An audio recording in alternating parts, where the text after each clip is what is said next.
지역 행정과 사법, 공직 전반에 막강한 영향력이 있는 걸로 알려진 영월 지역 유력가 강모 씨. 지난 2019년 휴대전화 대리점에 강 씨가 휴대폰을 교체하면서 건넨 옛 휴대폰이 있다는 정보에 경찰은 대리점주를 잘 아는 동료 경찰을 통해 이를 입수했습니다. 지역의 공무원 혹은 경찰 내부의 고위 간부들까지 지역의 업자와 유착 관계가 있다는 풍문과 여러 정황을 파악하고 이를 확인하기 위해 휴대폰을 확보하였습니다. 그런데 돌연 검찰이 정당한 권한 없이 강 씨 개인정보를 들여다봤다며 개인정보보호법 위반 혐의로 휴대전화 대리점주와 경찰, 동료 경찰까지 3명을 압수수색했고 구속영장 카드까지 꺼내들었습니다. 이 사이 경찰관 2명은 직위 해제까지 됐는데 6년 만에야 모두 무죄를 확정받았습니다. 재판부는 강 씨가 건넨 옛 휴대폰 속 정보는 법이 정한 개인정보 처리자가 맡은 개인정보라 할 수 없고 따라서 해당 정보를 넘겨받은 경찰의 혐의는 따질 필요가 없다고 판결했습니다. 개인정보보호법상 처벌을 받으려면 업무상 알게 된 개인정보를 권한 없이 제공하는 행위여야 합니다. 그런데 이제 피고인들의 행위는 이것과 전혀 무관한 일이었고 공무원의 선진지 견학 보조금 횡령 등 공직 토착 비리를 추적해 일명 공직 저승사자로 불렸던 해당 경찰. 폐쇄된 농촌 지역에서 자본과 공무원, 사법기관 관계자가 유착됐다는 정황을 포착하고 본업인 경찰 일을 했다가 이렇게 죄인으로 몰렸어야 했는지 허탈하기만 한 심정입니다. 저희에 대해서 이렇게 수사를 한 그런 열정을 오히려 일반 소시민들을 위해서 수사를 했다면 억울한 사람이 한 명이라도 더 줄어들 수 있었는데 6년의 시간을 흘려보내고 어렵게 명예를 되찾은 경찰관들.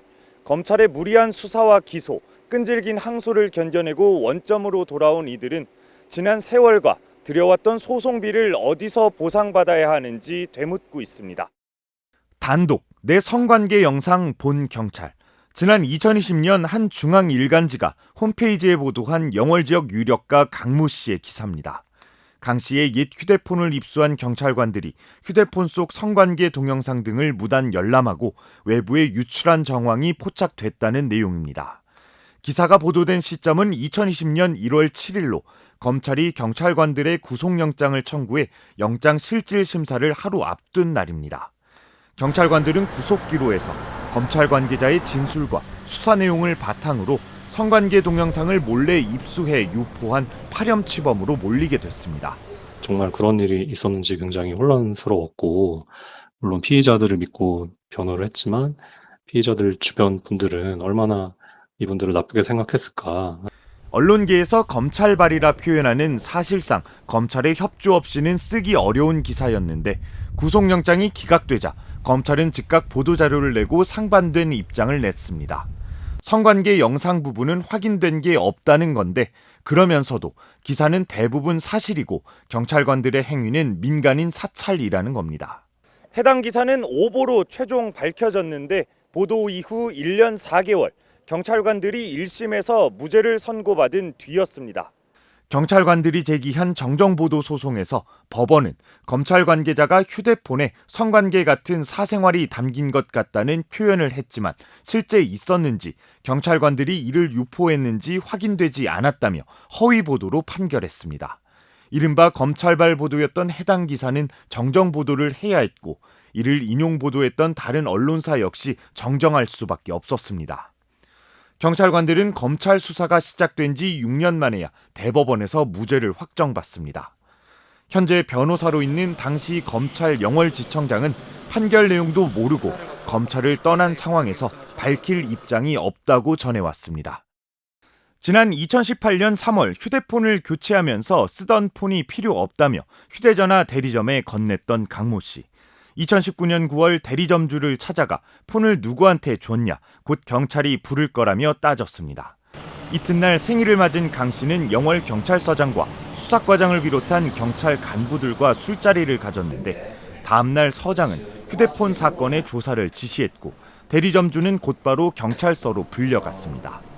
대리점주는 조사 목적과 혐의 고지도 없고 정식 조사실도 아닌 데서 조사를 받으면서 강 씨에게 사과할 것을 종용받았다며 검찰의 청탁 수사 혐의로 경찰관들을 처벌해달라는 진정을 넣었습니다.